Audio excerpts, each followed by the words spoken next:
Good morning. Today is April 7th. It really is the morning. Almost the end of the morning, but it's still the morning.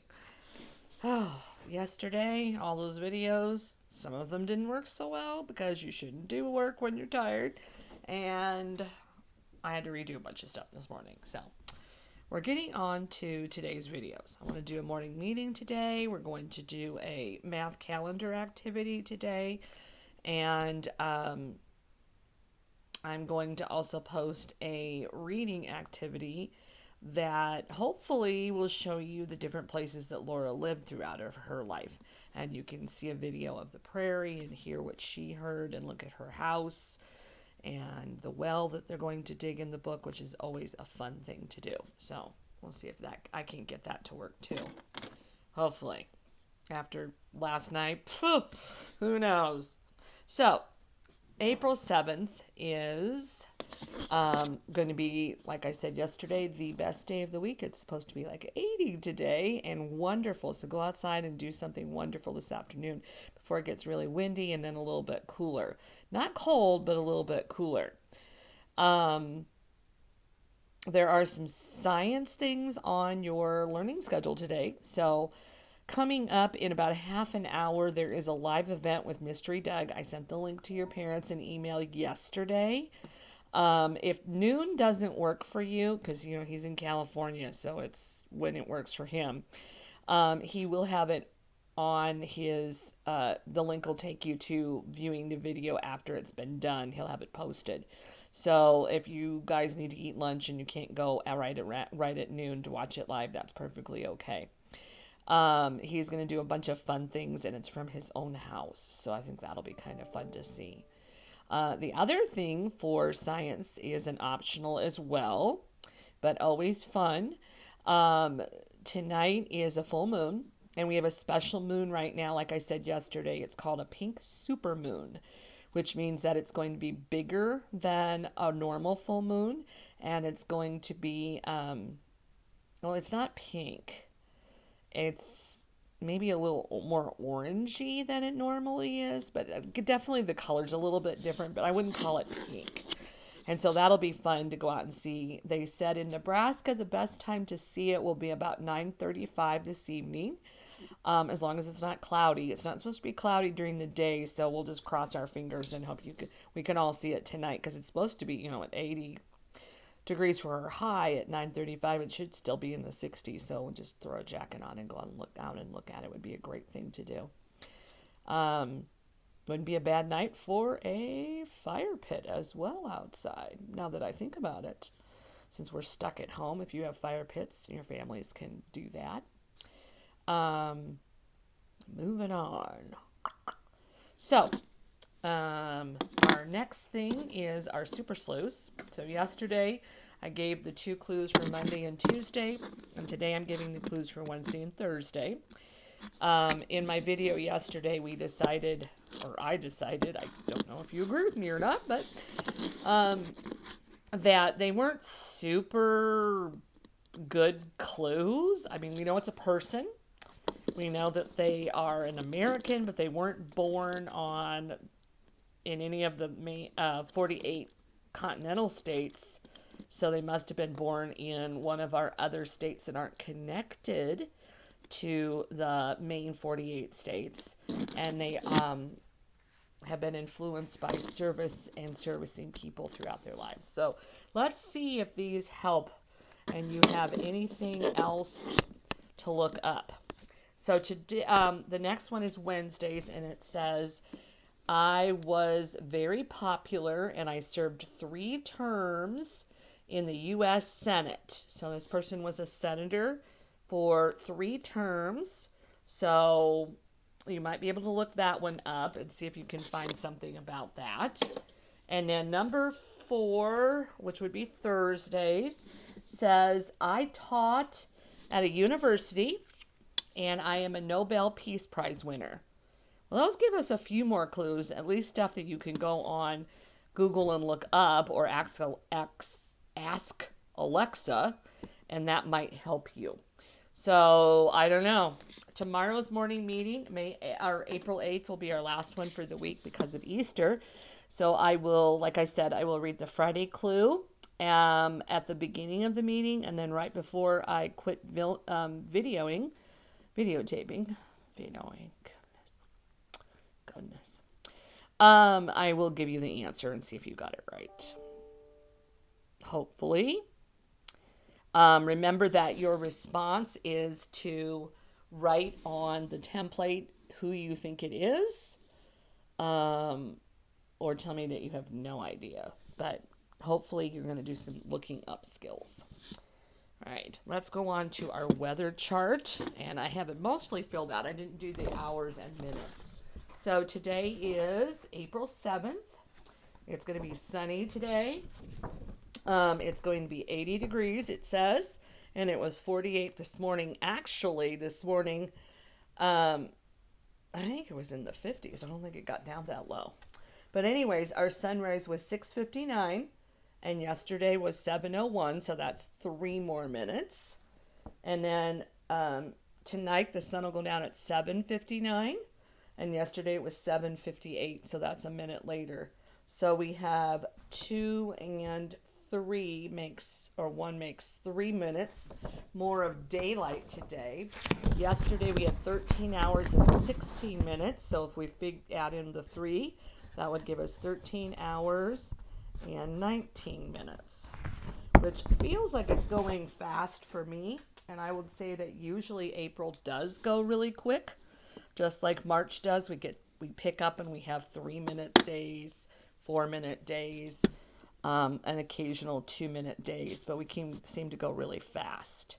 And the beginning of May does too. It's the end of May and into June it starts to slow down again. But we know when you get close to the beginning of a season that it often slows down. Our longest day of the year is June 22nd this year. We call that the summer solstice. And I will tell you that in Nebraska, this is a hint because I'm going to ask you to do some guessing here or estimating coming up in later this month, that the latest that the sun usually goes down in June is about 9:12. So that might help you to figure out how many hours and minutes we actually get on the summer solstice, since we are not at the North Pole, so we don't have the longest time, which we know up there is like almost 24 hours. Almost. Ours is not really close to that, actually, but we'll see. So on to our prayer time this morning. We are praying for Logan today. It's Logan's Day, that he has a great day of Lent, and that he and his family are safe and healthy throughout this day. So when you do your prayer time at the end of the video, make sure that you pray a Hail Mary for him and for all of his intentions and for the health of his family. And then you do a Hail Mary and you think of your own intentions. We're still praying, of course, for everyone affected by the coronavirus, for those people that are on the front lines fighting it, those people that are doctors and nurses and other hospital workers and in the doctor's offices, all of our EMTs, our firefighters, our policemen and state troopers, as well as those people who work in essential jobs outside of the medical area, that are also at a higher risk, those people that work in our grocery stores and do our delivery trucks, work at Amazon and UPS, people that are delivering food to our houses so that we can help support the local businesses, but they are also out and traveling about. And some of them don't come in contact with people, but in the grocery stores and stuff, the pharmacies, they do their very best to help us and stay safe, but we want to pray for them as well. And that we soon have a vaccine. I know that they are working on testing it, but testing takes quite a while, so hopefully it comes sooner rather than later and is a good option for all of us to get and will help us with this. And I want to pray, of course, that all of you stay safe and that our cathedral community remains strong and healthy. I want to ask you to also continue to pray for Mr. Simmons' son. His name is Eric, and he has some serious health issues he's going through right now. They are not coronavirus related, it's something totally different. The news we got this morning from Mr. Simmons was a lot better. He is still in critical condition, but things look like they're going to get better, and they had him sedated in a coma like state because of how bad things were. And it looks like tonight they can start to take him off of those medicines and let him come back and wake up, which is huge. So thank you for your prayers yesterday and continue to pray for him. He's only 27. So this is just was very devastating for Mr. Simmons and his wife in a time where everyone's already really, really, really worried about things. So keep praying for him. And then, of course, we always pray for an end to abortion. And we pray for all the souls in purgatory. And you guys always want to pray for an end to war and violence throughout the world. And the governor has asked us to pray for mental health this week, that we pray for those people that are struggling with loneliness, who are struggling with being at home with their families, because sometimes it's a good place to be. And unfortunately, for some people, it's not a good place to be, that there are people that are uh, mean and violent in this world, even to those that they love. So we're praying for them this week as well. All right, so 2 Hail Marys, one for Logan, one for your special intentions, and we're back to the prayer to St. Michael to watch over us and guide us from evil, which I think is really important right now. I just can't imagine that this isn't something that you see evil's hand in throughout the world. All right, so let's see. I think I went through everything I wanted to go through. Oh, I know. Before I do the same, there is one more thing. I will, like I said, I will post a math video today for you to do with work that will be turned in, and hopefully an optional reading one that will be fun. There won't be anything to turn in from it. And sorry, it looked like it was going to stop taping. I've had that happen a couple of times and then had to restart. So, I'm also going to post a couple of fun Easter activities on there that are menus of just fun activities to do during the Easter break in case you get bored over that break and you want to do something. Some of them are craft things, some of them are prayer things. And then I'm also going to post a link that I would like you to try to do. Is over the next month or so, and we'll talk more about it after Easter, but I want you to start looking at it. And it's called Acts of Kindness, and it is ideas to do to help you and your family and our Lincoln community. Just little things that might help raise somebody's spirits as we're stuck at home. Already we've seen some of that going on in our communities. We have Easter eggs in people's windows, messages written on the sidewalks and sidewalk chalk, signs in people's yards. And these are some of the same kind of ideas that you might want to do at your house. And I'm going to ask you to pick some and do them. But also, don't forget that there is a link on the Cathedral Facebook page and website where you and your family can sign up to be a partner with a resident in one of the Waterford nursing homes. Those and you can send cards and things. We really, really encourage you to do that and reach out and help those people lift their spirits up. I think it would lift your spirits up as well. We've now also added that you can choose some of our older people in the Cathedral Parish who are stuck at home or are in other nursing homes so that we take care of our Cathedral family too. So please, please, please ask your parents to sign your family up and then get busy with your craft creations and make some wonderful things to share with them. As always, there's a box outside the front door of the cathedral school where you can put those items and then they are delivered to the homes. All right. Last thing is our saint for today, Saint Herman Joseph, who was a monk and a mystic, which means he had visions from God. And he lived from 1150, somewhere around in there. We're not sure about his date of birth, and 1240. And he was from Germany, a city called Cologne in Germany.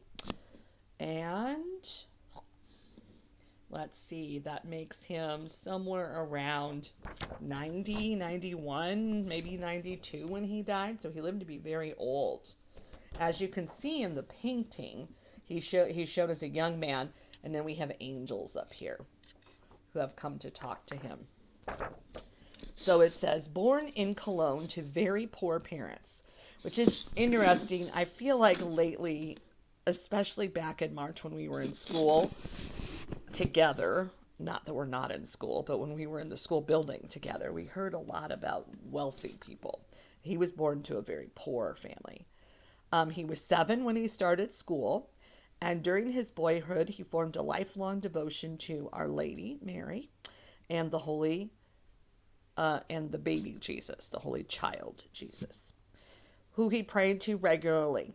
And Mary, in this picture, in this painting, shows a very famous story about him. You'll see he's got an apple in his hand, and that this is Mary.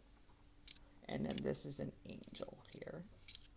But in this story about him, it says that he offered an apple to Mary and she generously took it in one of his visions. In another story, Herman appeared before a statue of Mary barefoot in the bitter cold, and she helped him find money for shoes. By 12, Herman had decided that he was going to become a monk, and he entered at 12. Let's see, you guys are 9, so 6th or 7th grade. Wow. He entered the pre-monasterian monastery at Steinfeld. However, the monks there felt he was too young, I'm not surprised, and sent him to Friesland to complete his education first. Upon his return, he then studied and became a monk and was given the task of serving tables at mealtime at the very beginning, which often they were. New monks were given some of the lowest, most menial jobs to help them be humble and not be prideful. Later, he was put in charge of the sacristy, which allowed him to engage more fully in the prayerful life he so enjoyed.